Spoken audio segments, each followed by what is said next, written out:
buy at the grocery store.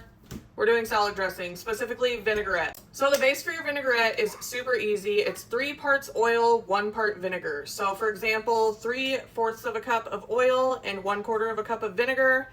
I have this fancy container that has lines on it for me.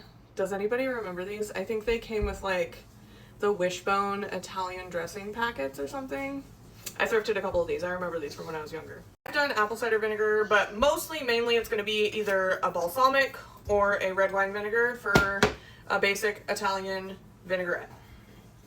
Today I'm going to do red wine vinegar. And then you're going to take your oil, preferably olive oil if you have it, but if not, like, it's no big deal.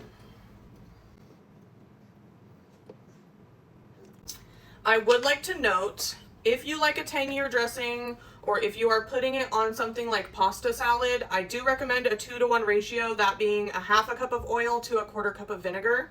We're going to be adding some Parmesan cheese. I highly recommend freshly grated, but you know, nothing's perfect all the time. If you are using Parmesan cheese, you can do this without Parmesan cheese, but if you are using Parmesan cheese, I would say like a 1/4 to a 1/2 teaspoon of salt. If you are not using Parmesan cheese, maybe a 1/2 to a whole teaspoon, just depends on how salty you like your dressing. And then you're going to add whatever herbs you like. I usually use like herbs and seasonings. I usually use garlic powder, Italian seasoning, onion powder. Our seasonings are salt, Parmesan cheese, oil, vinegar. I am going to add a little bit of Dijon mustard, not because I like Dijon mustard, I mean I do, but this is going to be an emulsifier. This is going to help your dressing not completely separate while it's in the fridge.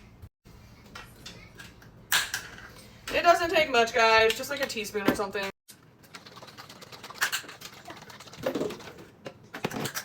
Obviously taste it, add more stuff, whatever you like. If you like a little sweetness, add some honey or a little bit of maple syrup. The tragedy, you guys, I almost forgot pepper. Red chili flakes is also really good in this.